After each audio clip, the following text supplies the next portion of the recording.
everyone, and welcome to Beginnings, the show that asks, where do creative people come from? My name is Andy. I'm the host of the show, and a writer and performer based in Los Angeles, California. Not doing much writing at the moment, but how are you all doing? Another week on strike, another week picketing, another week in the declining empire that is America. Another great interview for you. This is Jay Holtham. If you don't know who Jay is, I will read you his bio right now. Originally a playwright, TV and comics writer, Jay Holtham moved to Los Angeles in the early 20-teens to pursue screenwriting, eventually landing a staff writer position on the show Pitch. Since then, he's written for Cloak and Dagger, Jessica Jones, Supergirl, and The Handmaid's Tale. As a comics writer, the final issue of Jay's first miniseries, Bishop War College, just dropped, and it is delightful. That is originally why I wanted to talk to Jay. I've been reading the Bishop War College miniseries, and without spoiling it too much, part of it is about Bishop traveling to an alternate dimension where all of the X-Men are black, and the world is a much better world than here, and I think that is such a great concept. Here being, of course, we're in the Marvel 616 universe, the real world we live in. But you know what I mean. But Jay is mostly a TV writer, so of course we talk about the strike a little bit, about the psychopathy of the ruling elite, and a bunch of other things. And then we get into his childhood in New Jersey. It was a cool talk. Jay's a good dude, and I hope you enjoy this. And if you do enjoy this, and this is your first episode of Beginnings, what I like to do here is a little recommended if you like. If you like my talk with Jay, maybe you'll like my talk with other TV writers that I've done over the years. Why? Well, in the news again, Damon Lindelof has been on the show. Maybe you can go back and listen to that episode and see if you can see the notes of, I don't know what you want to call it, bad behavior that Maureen Ryan details in her book, Burn It Down. And speaking of her book and of the people that have spilled the beans about Lindelof, why, I've talked to Javi Grillo-Marxwatch, wonderful TV writer, great host of the podcast, The Children of Tendu, about TV writing. Who else? Jim Gavin, creator of Lodge 49, Jane Espenson of so many shows, including Buffy. That's where I first found her. Ron D. Moore, Battlestar Galactica, Allison Tatlock of Better Call Saul, Cord Jefferson from The Good Place and Watchmen, Jessica Gao from Rick and Morty, and so many more. So why don't you check out those episodes if you like what you hear. You can subscribe wherever you get your podcasts from. I've been doing this show for 13 years, and I've talked to hundreds, absolutely hundreds, of writers and performers and comedians and musicians and artists and thinkers. So check out all the back catalog. You can find me on Twitter and Instagram at Andy Beckerman. And coming up, I got a lot of great episodes with musicians. John Grant, that was fantastic, all the way from Iceland. Two wonderful jazz musicians, Rob Mazurek and Zena Parkins. And today I just talked to a puppeteer that works with Jim Henson and Sesame Street, David Bizarro, and that was a very awesome talk. So stay tuned for those. But for now, let's talk to Jay.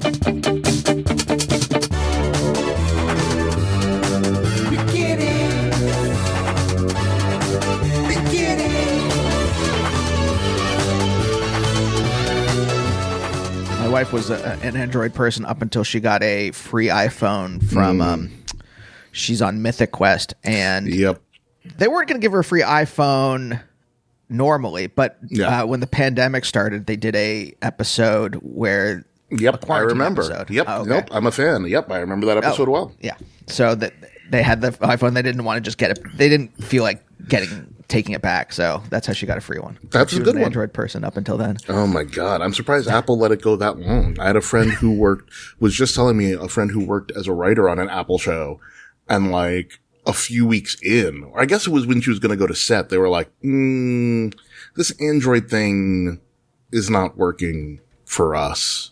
And she had to switch. Yeah, they were like really just like the group text at all. You need to have an iPhone. I don't think that they gave her one for free. I think they were just like, you need to go get one. Yeah.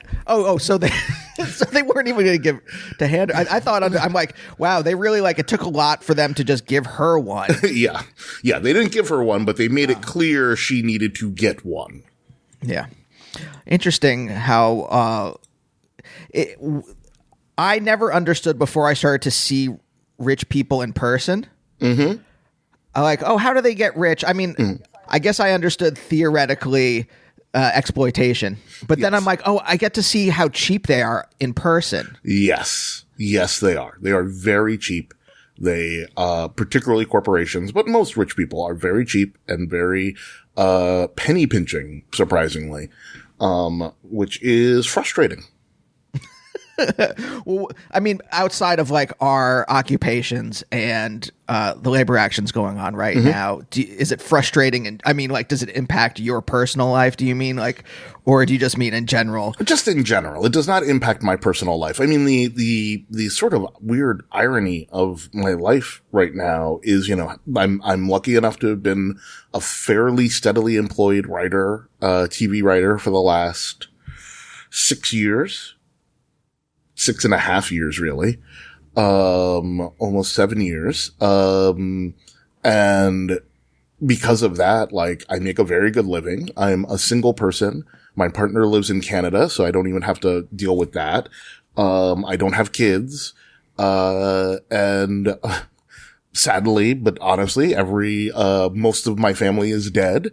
And so I have very few, obligations. So I am essentially one of the richest people I know. And I'm definitely in the top 5-10% of wage earners in America. And so it's interesting that yes, other people's dealing with wealth doesn't impact me much because, money, is a get out of jail free card. Literally and figuratively. And so it just doesn't bother me, because I'm in a position of extreme privilege, so that it doesn't have to. It's weird. I don't know if you feel this, but it's a strange, Naomi and I are comfortable. Like, we can buy groceries when we want to buy groceries. And, I don't want to brag, but I bought 2 books this week. Whoa. Wow. Not just one, too. Oh, I'm impressed. I'm very impressed. That's nice. But we can't own property. And even if we don't want children, but even if we did want children, I think it would be a stretch at best. But we came from fairly middle class backgrounds, or lower middle class, maybe even some. I mean, Naomi had a single mom, so I guess I can't really speak for her in New York, but it's kind of it's weird being in this kind of I don't know if you're in the same position, but being in this in between period or moment where where we've kind of transcended our class backgrounds a little bit, not much, but enough where it feels odd, I guess. Yes. I don't have a better adjective. I mean, it just feels strange. Odd. And to your point, I grew up definitely upper middle class in sort of the weirdest, most roundabout ways. But I make significantly more money than my parents ever made. And yet the things that they had, like a house in New Jersey and 2 cars and a rental property that they owned and built in Jamaica. And all of these things are not things that I probably will ever have unless I become insanely wealthy. I mean, that's the trick, right, of this sort of economic life is that, thanks to a number of policies, and situations, that life that was the life my friends lived. I grew up in a small town in New Jersey. Where in Jersey? North Jersey, Bergen County, Leonia, New Jersey. Her family's in Teaneck. Oh, nice. Yeah. So Bergen County. Yeah. And it's a wealthy county. It was when I was a kid in the 80s, and 90s, it was the second wealthiest county in America. Because we had Englewood Cliffs and my town was, not fancy, but was very, very, was well off, right? A small town. But the lives that like my peers' parents lived, they all owned homes that they had owned for years. They all had a car, usually two. They all took 2-week vacations. All of those things are completely out of reach for people who live like that now. Even people I know from I have friends whose older siblings have moved to that town. They don't live the lives their parents lived, and it's amazing how frustrating that is, and how much we don't talk about it. You just sort of still assume that if you don't have those things, well, you're just not working hard enough. And it's like, right. No, there's no working hard enough. Like there's basically just a gap. It's the great Daniel Pudi clip about Larry King saying, right, yeah. What, don't you have a private jet? And he's like, I'm on DuckTales. A luxury you can't live without. A luxury I can't live without. Coffee. I really like good It's not coffee. a luxury. You can get it anywhere. I guess, yeah, I like good coffee. I love coffee, too. I like nice socks. Socks. Your socks, would you put in your shoes? Yeah, I really love them. I like kind of like, cozy feet.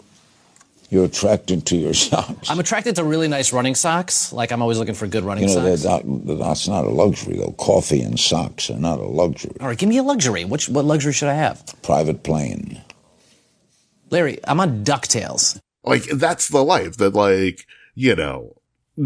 feels like the life that I live. Like, I don't ride around in private jets or limos, I do take Ubers. Every now and then I will splurge on an Uber Black, but that's the splurge, right? The splurge is, once a month I go to a restaurant that requires reservations, Exactly. Other than that, it's freaking McDonald's on DoorDash, Yeah. It is. It's interesting, and it's probably just a placeholder adjective right there. But the older I get, I'm like, oh, all of society and a lot of the way our consciousnesses are structured is by wealthy, powerful people. Mm-hmm. And it's not just that it's like that we've been hoodwinked into believing certain things like, pull yourself up by your bootstraps mentality, that kind of stuff. Like I could understand if it was just like this kind of like these rich like conspiracy people like lurking. I mean, I know there are like obviously people get together at Davos and other kinds of things and Sun Valley, and they talk together, but it's not a conspiracy in the kind of like way QAnon people think. But it's not just like them planning the economy in their favor and things like that. It is also like the way that philosophically they have set a certain standard that we all, just like not talking about money, for example, right? Yep. Is definitely a thing that helps them and hurts us. Yep. But you feel like I literally emotionally feel strange talking about money. Yes, so do I. I'm getting more and more comfortable with it. And it is so much, particularly for like Gen X and younger, it is so much that like the world before us was different. And like the power of unions and the power of a middle class and all of those things existed. And then were just slowly dismantled, kind of, not exactly in front of our eyes, but a little bit also behind the scenes. And I feel like we're still in the hangover of that. We're still in the hangover of, the man in the gray flannel suit for lack of a better sort of imagery, even though that is, I always forget that that's like 70 years ago now, but that's like this idea that like you got a job, you went to a job, you did this job for 30 or 40 years, and then you retired, and that job paid for literally everything. And it just does not exist in any meaningful way, but we're still sort of sold on that's the American dream, In grad school, I studied mostly philosophy of nonlinear dynamics. So it was like philosophy of science, but applying this stuff to social systems and philosophical systems and things like that. And one of the things we studied was reputation. And the reputation of X, whatever X is, always has a long decay tail. And so by the time X is actually in disrepair, people still think it's great. Yes. And then it takes decades for the reputation to actually decay. Yes. And for people to be like, oh, wait, this thing sucks. Yes. I mean, that's like one of the like secret philosophies that I think about, because most people don't want to talk about these things, but I think about it constantly, is like how the position the CEO has taken in our society. And this idea that like, and in my mind, I've sort of like traced it back basically to Lee Iacocca. Lee Iacocca was the guy who was like, a CEO is a brilliant, sharp, canny businessman who is capable of doing all of these different things, and leadership experience sort of translates into everything. And that built the like cult of the CEO, right? Which sort of has carried us over. It's the idea that like, oh, the president should be like a businessman, and all of these sort of ideas that really, really fundamentally pushed our politics, our culture, CEO compensation, all of these things. And we're now, honestly, Elon Musk is single-handedly dismantling that entire concept in front of our eyes by showing that, oh, wait, no, they were not actually brilliant gurus that we should, it wasn't, Steve Jobs, all of these things, all these ideas that we had of these like CEOs were so brilliant and so powerful and so capable of so many things. And now we're realizing, oh no, he's just a rich asshole. Yeah. He's maybe one of the dumbest people. He's cunning. See, I try to I make sure that I like make that distinction. He's very cunning. I'm not disputing that, but he's truly one of the stupidest people I've ever seen. Exceptionally stupid online anywhere. Yes. That's a tough distinction to beat. But I've been trying to make. I've never found a good joke, but I'm like, it's amazing to me that we used to use the word genius for Einstein, for scientists who literally revolutionized our conception of how the world works. And then there was that shift. And that's really interesting. That's with Lee Iacocca, because I never figured out where it was. I think about it, a lot about the neoliberal shift in the 70s, but I haven't thought about the actual thing. And that's really interesting that you brought that up, because it really is. That's the first time I can think of where anyone cared about it. And these people, because they have the money to create the myth, they may be dumb, or, I mean, again, it's a crapshoot, right? Because it's not a meritocracy. It just pulls in people. So they might be smart, but they might not be, and it's just it's a roll of the dice whether your CEO is smart or not. Exactly. But but they have the ability, no matter what they are, they have the ability to buy a myth that they can then perpetuate. Exactly. And there was like a larger cultural shift, because, before that, CEOs were Rockefellers. CEOs were, these wealthy patrician East Coast sort of types. And then Lee Iacocca was like, no, I worked my way up to the top of GM. And I'm like, I don't know if any of that is fucking true. I don't know. I have no idea if he actually did. And maybe he did, but that was a thing that happened a generation ago. And we still think of, like, again, just coming back to Elon Musk, it took a long time for it to like filter through that, no, he bought Tesla. Mm-hmm. He didn't create it. He didn't invent it. He is at best a marketing whiz, because he knows how to market and he knows a little bit about like UI customer design, but that's it. But it balloons exactly into this idea that, oh no, if you're running a company, you are a literal genius. You are Steve Jobs. You are Mark Zuckerberg. You are this like incandescent, brilliant person who has done all of this and built all these things out of your garage. Like, what was it that I just found? Jeff Bezos, he started Amazon in his garage when he was working as an investment banker. So that was probably a pretty big garage. You know what I mean? And then got loans from his parents of like $100,000 for the first 5 years. Like, it's those parts that we don't really know about anymore, because it just becomes the myth. The myth is, I've pulled myself up by my bootstraps. And it's like, nope, nobody has ever done that in the history of the world. Yeah. If anything, they're geniuses at exploiting people, because I don't know if you've seen this about people around you, but you can see the level where someone gives up their morality if they ever had in the first place. But you know, you sometimes get faced with choices like, or like maybe this has happened to you, but you're like, well, I could work with this person. I know they're a piece of shit. And then you're like, well, I don't think I'm going to because they're a piece of shit. And I know that even if it like gets me to the next level, I'm going to have to live with that, A, and B, they could turn on me. And then I A, don't have that opportunity, and B, now feel like shit for the rest of my life. Exactly. So like, I played it pretty conservatively, at least in this business, because of that reason. But like, you can see where people like, there are all these people who do that, and you see them kind of like turn into these kind of like Nosferatu like creatures in front of you. Yeah. I mean, listen, power corrupts, and power has many, many meanings and a lot of sort of boundaries and barriers and possibilities here when you're talking about it. And like, I mean, listen, the phrase, you know, that is overused is, of course, there's no ethical consumption under capitalism. And I tend to not use it as an excuse, but I tend to use it as like, not exactly letting myself off the hook, but like, you have to factor that in. You know, it is all choosing the lesser of two evils. You know, going to work I knew, you know, when, the current Marvel editor-in-chief was put in place and there was a lot of controversy about him. I knew a lot of people were like, I'm never going to work for Marvel again. I'm like, that's legit. That's legit.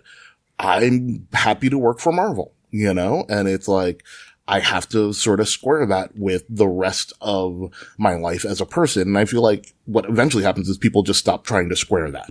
You know, stop trying to process that, like, I chose the lesser of two evils. It's still kind of evil. You know, corporations are in and of themselves, an evil. They are not good for our country, but I also need to eat and pay my rent and put clothes on my back. So what else? What are the other options, you know? Yeah. Well, I've been talking about this a lot in therapy lately because I'm very conflicted living in the modern world because I was born, and I think we're around the same age, but I was born in a time where things were relatively stable. And so my existential ambitions formed in that era. And now that everything's changed, even though I'm a socialist and I'm part of DSA and I was the chair of the Immigration Justice Committee. I'm just saying all this stuff. Like I do a lot of things. I still work for I write for corporations. I get paid. You know, I do some stuff independently, like podcasting and things like that. And that's great. But a large part of our bills are paid by working for corporations. And I've had to say like, all right, well, everything changed in, let's say, between 9/11 and 2008. Let's just say that's literally generally where like the paradigm shifted, where nothing was stable anymore. And if you grew up in that period, you might have existential ambitions like ours, but it's again another coin toss whether you're going to spend your life blowing up pipelines and fighting climate change, things like that, right? Which part of me believes is a better path, but I don't want to do that. Right.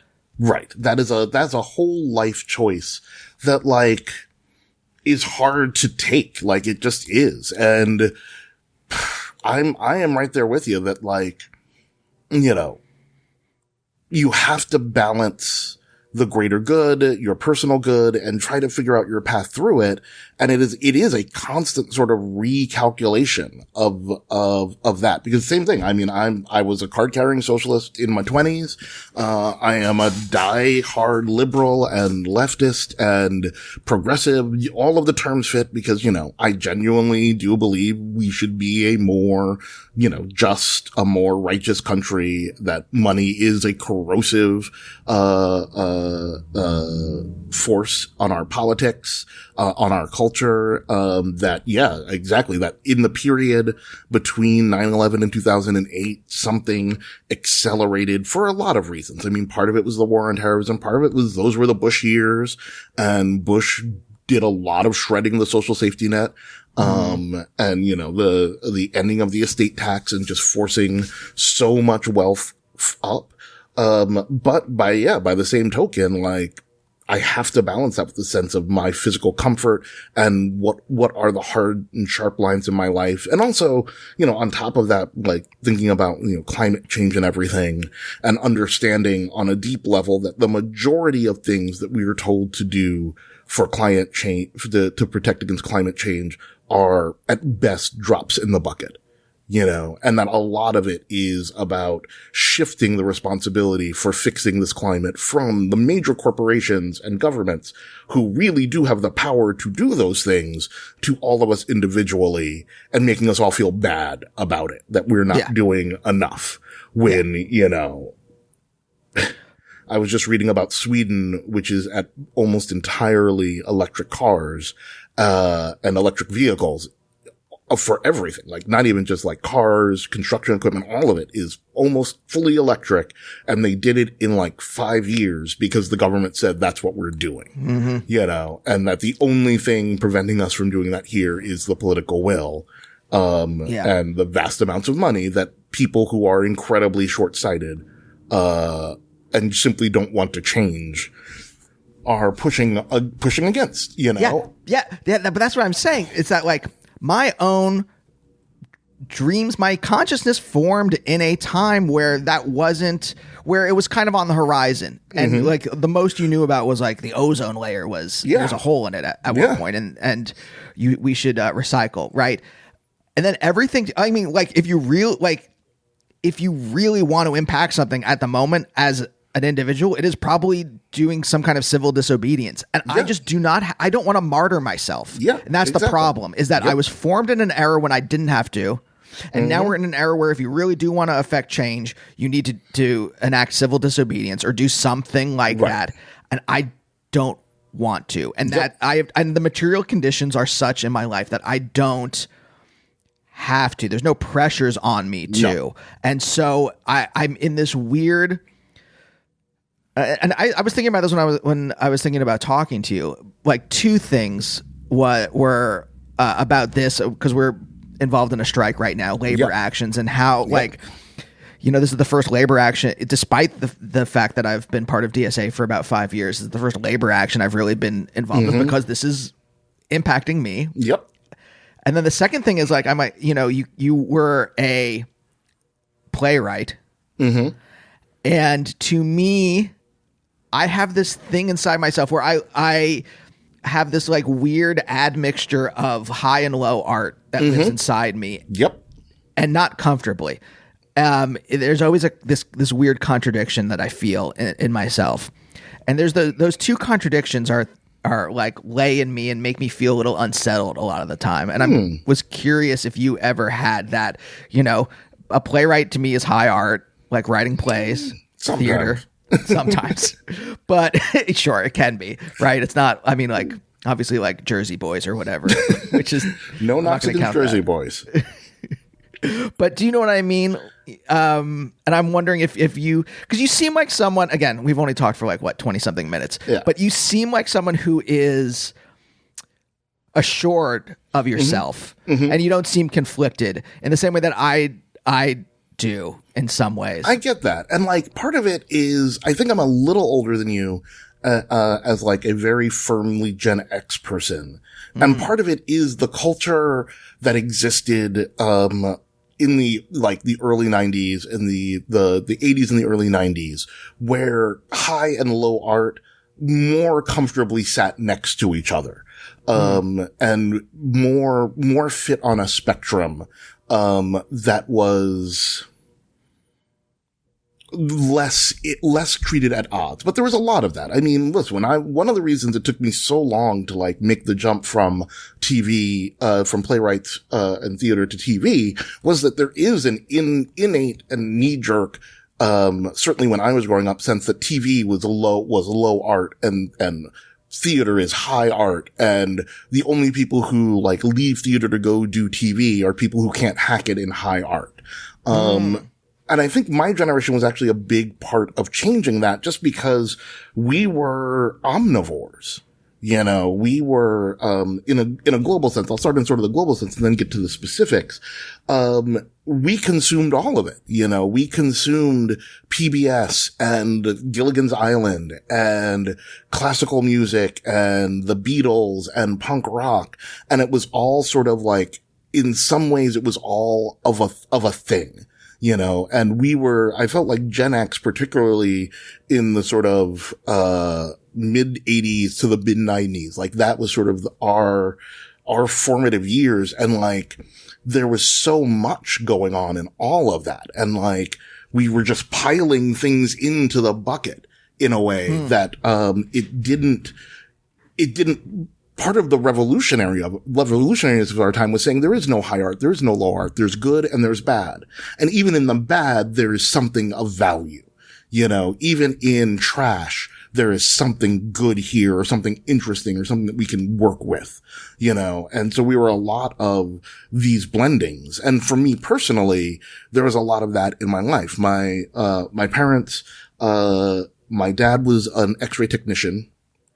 And a working class sort of guy, but he was also someone who read the New York Times basically cover to cover every day, despite having a pretty bad, reading disability, as well as basically little more than a high school education. But he read the Times and he thought deeply about news. He watched the news constantly.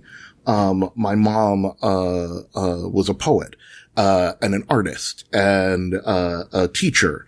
And then they got divorced when I was very young, and my dad remarried a woman who was also a teacher, and also an artist, but she was a classical musician. She played flute. And my entire childhood was that blend of things, was that blend of classical music and jazz and reggae and rock and pop. And my dad, probably one of the biggest influences, on me in that way was he was someone who was always synthesizing.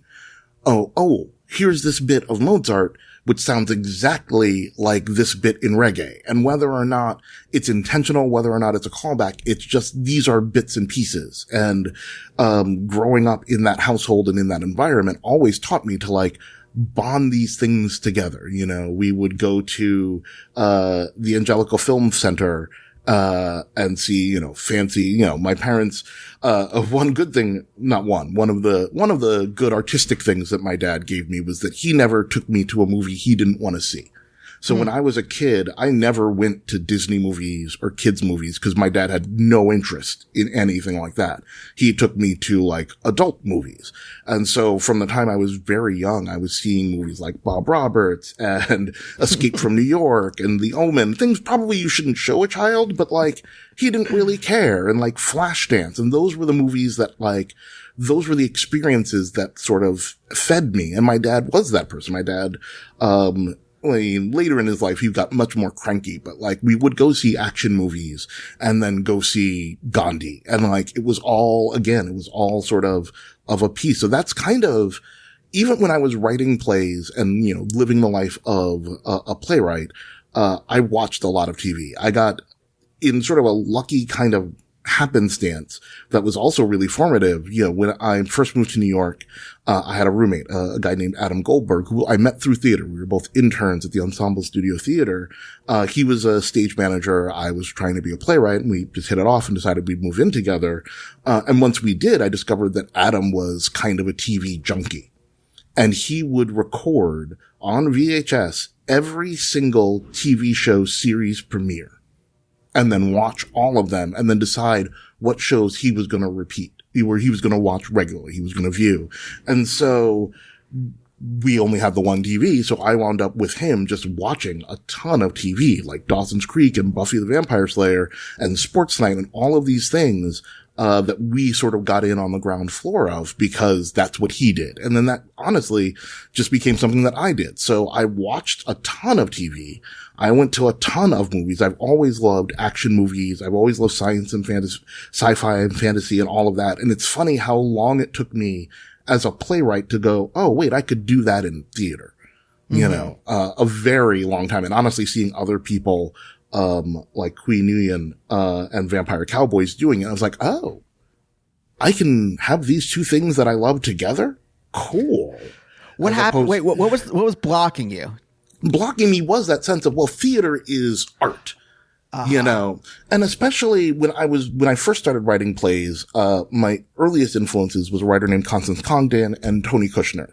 And so I wrote very weird, very absurd, kind of over the top absurd kind of plays. But then I went to grad school and I started studying with Jeff Sweet, and Jeff Sweet at the Actor Studio Drama School, like it's the Actor Studio Drama School. It is very naturalism, very realism.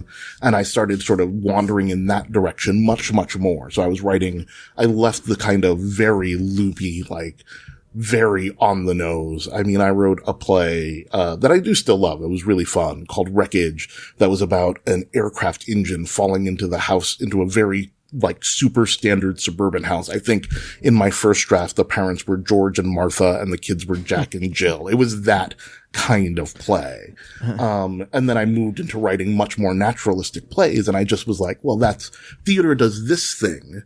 Even with, Angels in America and all sorts of fantastical plays that combined all of these things that I loved. I still was like, theater does this.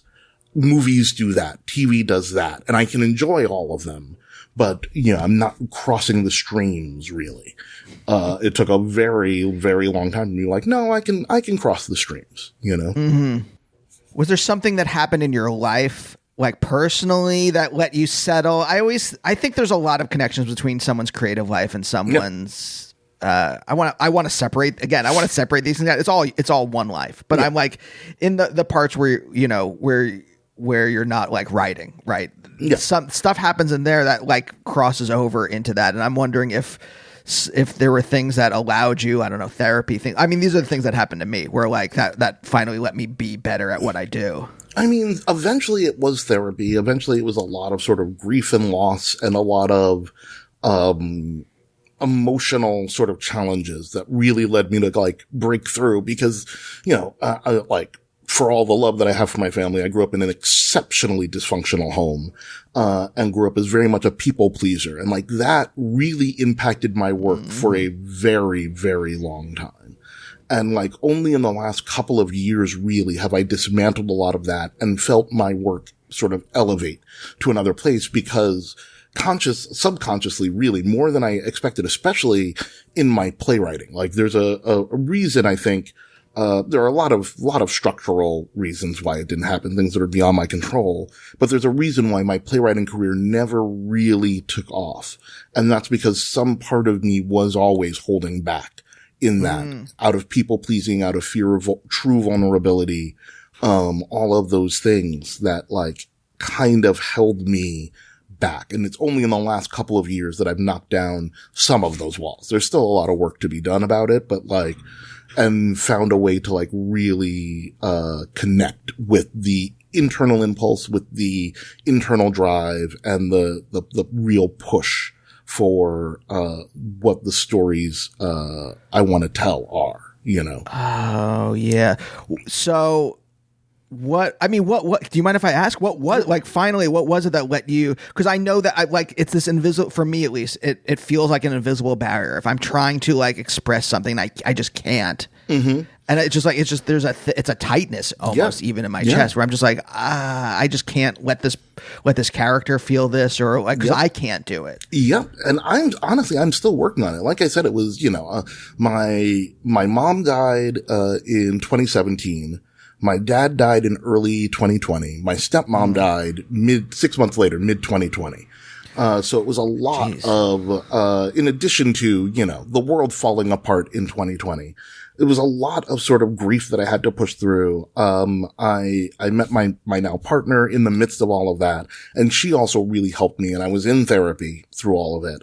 And it really, going through that level of grief and the sort of attendant family struggles that all of that brought on, made me really process ultimately who I had been and what this experience had been all about, and what, the stuff that like I hadn't really consciously realized, like, oh, I've been doing that, so as to not piss off my dad, or doing that because I'm afraid of negative responses, which, had led me to, not like being a pathological liar or anything, but like a lot of lying behaviors, a lot of behaviors that were, fundamentally dishonest because I didn't want to face the negative consequences of the things that I believed. And because so much of it came from a place of lack, so much of it came from a place of I'm not enough. Like one of the big sort of turning points and realizations through all of it for me was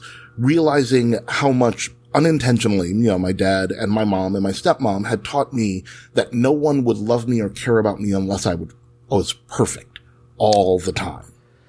That the second that I was unperfect, the people would know I was a sham, I was a fraud, and everything would go away. And my dad especially, that came very much from a place of, growing up, black in Brooklyn in the 50s and 60s, him wanting to be a doctor, and never feeling that he could do that. And wanting me always to take the safer paths, and, realizing ultimately that taking the safer path was not actually safe, was not actually getting me where I wanted to get to. And thankfully, with a lot of help from my therapist and a lot of help from my partner, I was able to get to the other side of that and get to the other side of, okay, I have to learn to accept negative consequences. I have to learn to accept that some people aren't going to like me, and also that I'm not going to like some people, and that's okay. And it's not personal, and it's not, and realizing ultimately, I spent a long time feeling like I was a broken person, that there was this darkness, this monster, this hole inside of me that I had to hold down fiercely, otherwise it would destroy everything. And then eventually realizing, nope, that is not actually true. I'm just a person. Yes, I have anger, I have rage, I have pain, I have sorrow, but they're not going to take me down. And not every single thing is not exactly life or death, but I don't get one chance at everything. That was also a lot of the feeling was that, I only have one chance. I have one chance to prove this, and the second I don't, the second I stumble, it's gone. It's like, oh no, it is actually okay to make mistakes. Like that's what I mean about the writing, that on a very, very deep subconscious level, I couldn't make a mistake in a play. So I wrote plays that were safer, even, and then I wrote them hard, and I believe in all those plays that I wrote, but I knew on some level, I was being safe, and on some level, if I was writing about myself, I was asking for, understanding as opposed to just being honest, and eventually I just had to let that go, and I just had to sort of push through it, but I'm still struggling. I am so struggling with it. There's a script that I've been trying to write, a pilot that is very much based on my family that I've been struggling with for 2 years now.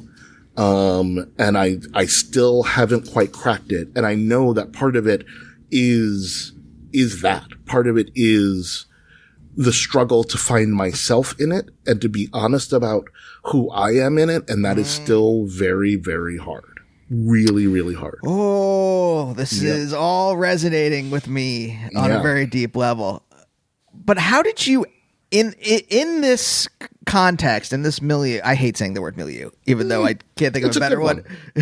In this milieu where you are taught to take the safe path, how do you ever develop the existential want to even be a playwright? And I guess prefacing that really more was that the original desire? I mean, the original desire was always to be a playwright. Like my dad, it's very funny. My dad, it's also, I think, at least in my experience, a surprisingly common immigrant story, right? My dad was an immigrant. He worked very hard, and he told me and my brother, in particular, we could be whatever we wanted. If we worked hard, we could be whatever we wanted in this world. And then was very angry and disappointed that both my brother and I chose to become artists because he thought we would choose to become doctors and lawyers, and we didn't. And because we could be anything we wanted, and because he was very supportive for all of the issues. He was very supportive of, especially when we were young, of our young artistic endeavors. And I think he thought we would just grow out of it, but neither of us ever did. So from the time I was 8, I was writing. I was writing weird short stories, and then I was writing terrible poetry, and then I was writing more weird short stories and more terrible poetry.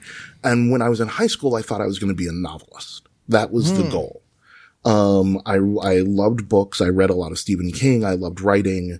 I had some skill. I had teachers who had supported me. I had friends who encouraged me. My mom was a big supporter. And so I was like, okay, this is the path for me. I'm going to be a writer. Maybe I'll teach English on the side, but I'm gonna write. Because my dad and my stepmom, also encouraged other artistic endeavors, sort of.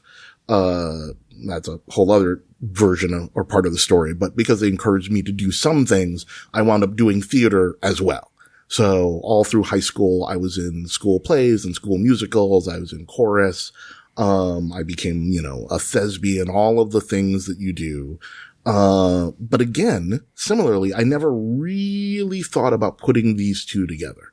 Through all of that, the one play that I wrote while I was in high school was a verse play. What's that? A play in verse, because I had read like Shakespeare, not like Shakespeare, but like blank verse. It was some like someone's life story all in verse. It was very serious. Oh, the original Hamilton. I was like, oh my God. Cause I'd read, a poet, Archibald MacLeish, had written a book. Called a verse play, JB, which is a version of the story of Job. And I basically just ripped that right off. And so that's the only sort of thing I did until I got to college, where I was like, again, I'm going to college.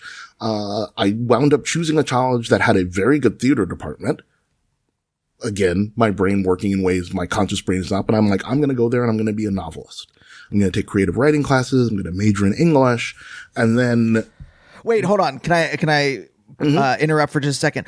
Where did you go? New Paltz. For undergrad? New Paltz. Do you think it really was an unconscious thing that, okay, they also have a great theater department? Okay. Or, okay. It was, or was it just by accident, I guess, is what it was it was an unconscious thing because, and also I don't know, I'm a hardcore agnostic. Which means for me, I believe that all of the stories and all of the possibilities, they're all true. They're as true as you want to believe it. The universe is a very, in my experience and my meaning, is a very polite and responsive environment, and the things you put out come back to you. Right? So I wound up going to this school because I'd been doing theater and chorus in a very small town. There were only 120 people in my graduating class. And we were there were like 500 people in the school. So you sort of knew everyone. I had a lot of friends who did theater and were interested in theater. And one of them wound up at New Paltz, and I went and I thought, this seems like a good place to go. It seems artistic. It seems there's some theater. There are theater people. And then once I got there, again, even knowing that I wanted to be an English major and be a writer, be a novelist, almost all of my friends were in the theater department very quickly, and entirely by happenstance. I was standing in line next to someone, and either he or I started singing Hair out of boredom. And then next thing I know, we're best friends. And now of course he's a theater major, and there we are, And so about halfway through my college years, I realized, wait, if I write plays, I can just hang out with my friends all the time. And so I did. And that was sort of the beginning of it, for me. Did it feel more natural for you once you started writing plays? Okay. Well, it just felt right, but also it was the social aspect. Also, it was, I get to hang out with my really, it was literally, I get to hang out with my friends all the time and take classes that I can sort of blow off. And I still get to write. And at that point, it had already been made clear to me that one of the strongest parts of my writing was my dialogue. And I was like, well, then I'll just fuck off with the other stuff and just write dialogue. All right. Sure. Let me do that. And so, so that was the journey. And then once I was doing that, then I was going to be a playwright. I fell in love with making theater more than even specifically writing it with being in rehearsal, with producing, with, creating, with working with actors, with all of the whole sort of gestalt, to use another stupid fancy word that I'm probably misusing, of like the life of a theater person, you know? The irony, one of the unintentional ironies in all of this is that one of the things that like kicked me down the path of becoming a writer, of becoming a novelist as like a life, was, like I said, my dad, read the Times every day, reading the Sunday Times in the most sort of Upper West Side, liberal New Yorker, stereotype possible. Sundays were bagels and cream cheese and all the entire family sitting around and reading the entire New York Times Sunday edition. So I used to read the book review, and there was an article in the book review about, Ken Kesey, who wrote One Flew Over the Cuckoo's Nest, and how he was teaching a class at the University of Oregon. It was a graduate seminar in writing, and what they decided to do was collaborate and write a novel together. And so he and the 5 or 6 kids, students, I mean, they were grad students, so, and I was freaking 13, so why am I calling them kids? But they would work together, they created their characters, they broke the story all together, and that sounded amazing to me. I wanted to take that class. I was like, that sounds just the most fun, most cool, best way of doing things. And I actually wound up applying to the University of Oregon. I got in, but you know, I was in New York. It was in Oregon. I was out of state. And ultimately my parents were like, nah, that's not gonna happen. And I kind of forgot about it. I wound up reading the book that they put out, called Caverns, and it was okay. And I was like, just sort of like lived in the back of my brain. Yeah, it was, you know, lived in the back of my brain for a long time. And it wasn't until, a couple years ago, I was thinking about that and then thinking about being a TV writer. I'm like, oh, that's this. that was always this is what I wanted to be doing. Oh, okay. These revelations, I'll call them revelations, however you want to actually characterize them. But these revelations, it seems like, you know, you're stumbling upon them. Like they're there in your brain in some way. And it's very familiar to me because this is a lot of the stuff that I dealt with, and especially with like parents that said you can do whatever you want. But at the same time, you could feel the critical nature of not choosing doctor or lawyer wafting off of them. And I think that created in me this kind of fog that I had to, let's keep going with this metaphor, find my way out of. And I'm curious if that is the same thing. Because what happens is you stumble upon these things that some part of you always knew.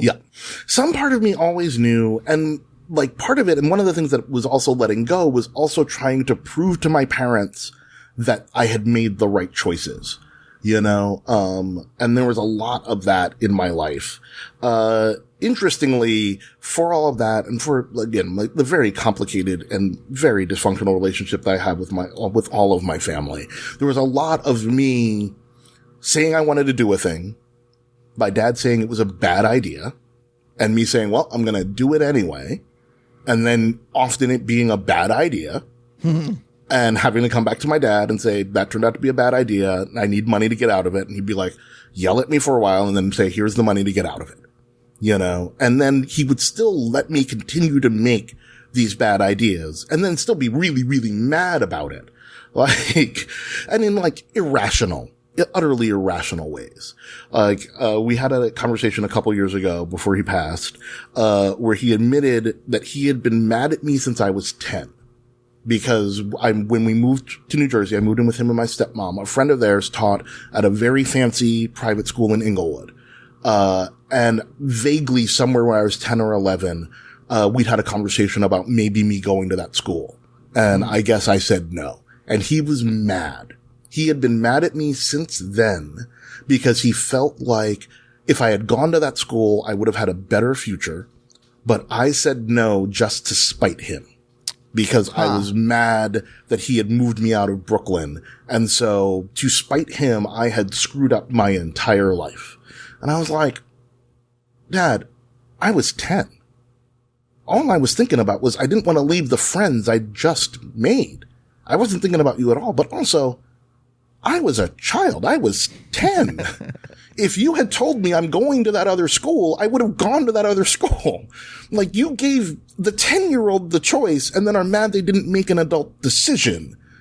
Like, and there was a lot of that in my life. There's a lot of my dad letting me make decisions, which some of them did work out, some of them didn't. And ultimately, in a way, at the end of the day, they did all work out. Like, every one of those decisions, every one of those choices, every one of those fights that we had, in one way or another, led me to this place, to where I am now, and have fed into all of this.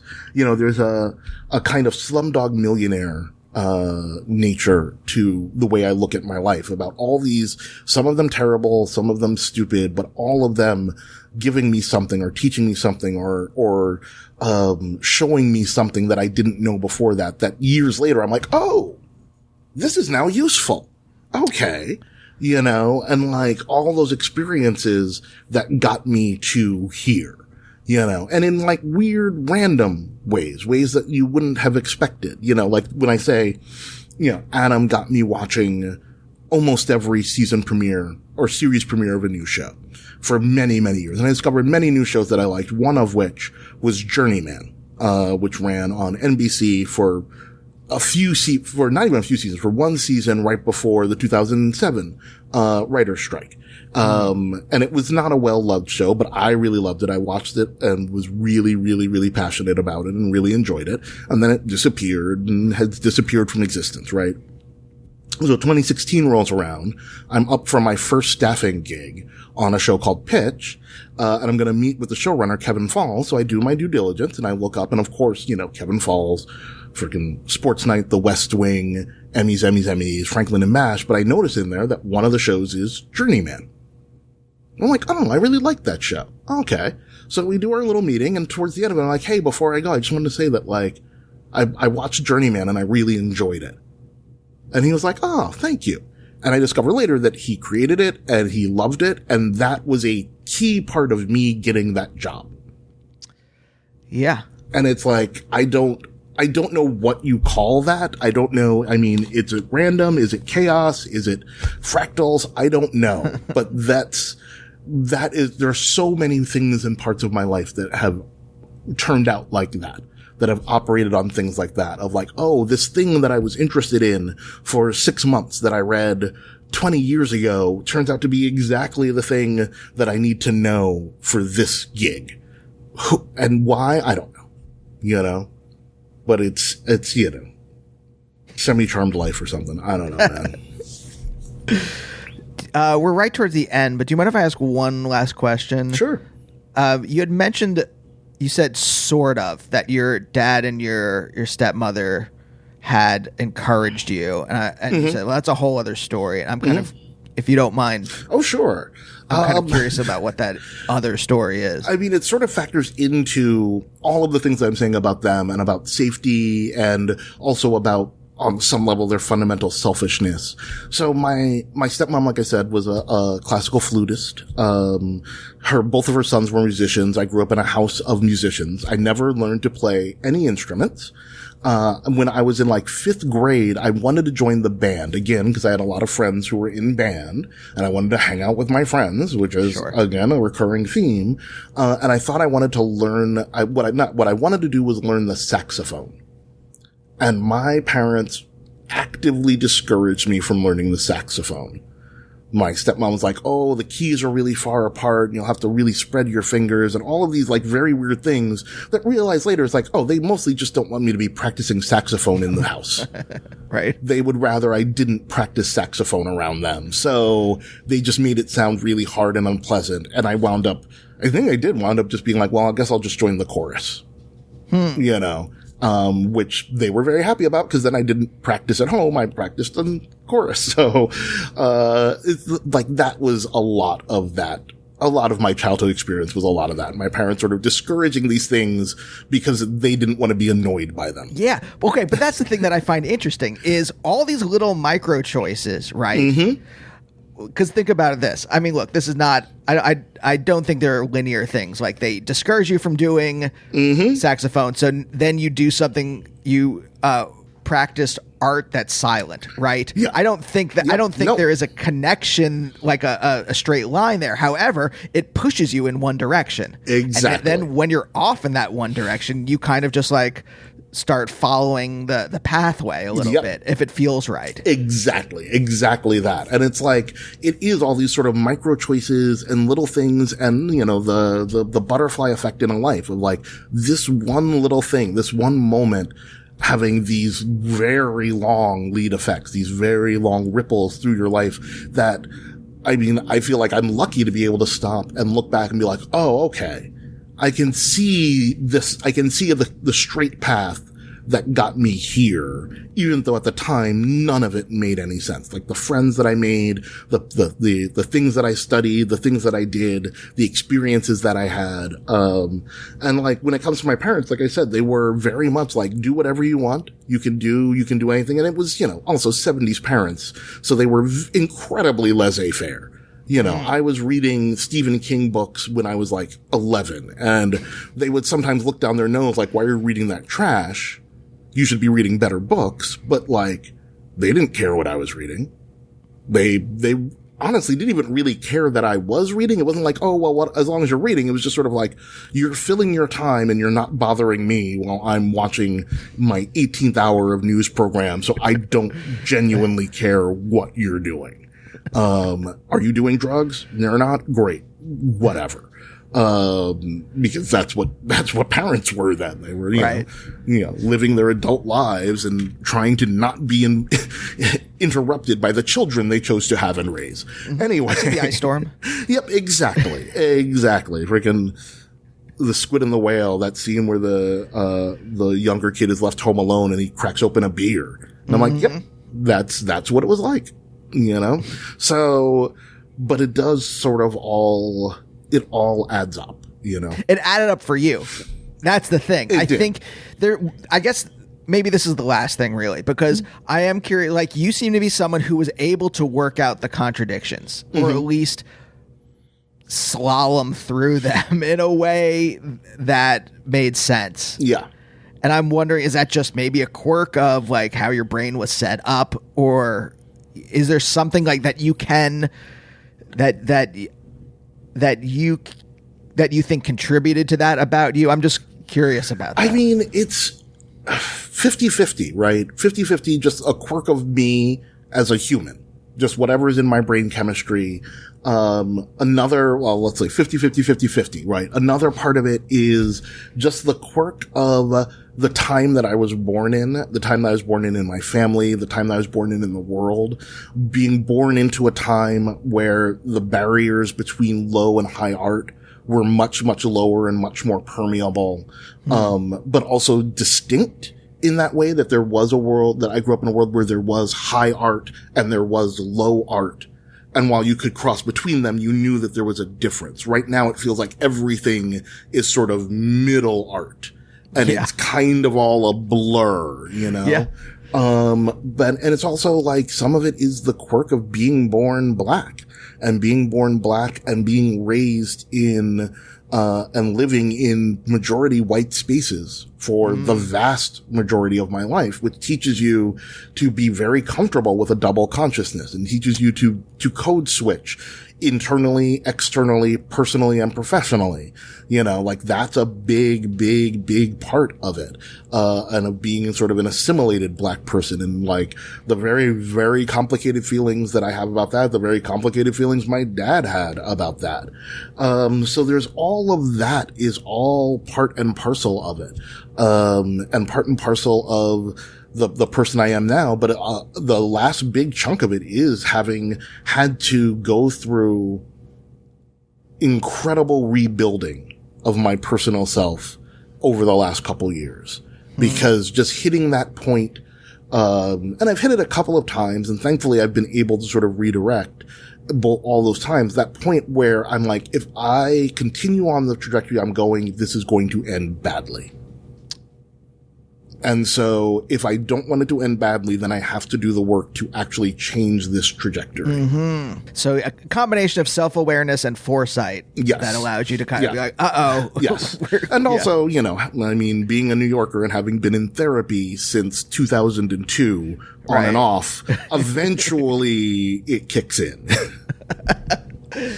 Oh, man. Jason, thank you so much. Thanks for having me, Andy. Do you go by Jason or just Jay? Just Jay, generally. Jay, thank you so much for being on the show. My pleasure. Thank you so much for having me. It's been a real delight. Yeah. Cool. Well, maybe I'll see you out on the picket line. I hope so. Come down to Universal. Yeah. Oh, I think we're going to be there on Tuesday. All right. I should see you. I think I'm doing the swing shifts. I'll be there around 11. I'll keep an eye out. All right. See you then. All right, see you then. Bye. And we'll see you next time. Bye. Bye, oh, bye, oh, bye, oh, bye, oh, bye, oh, bye, oh, bye.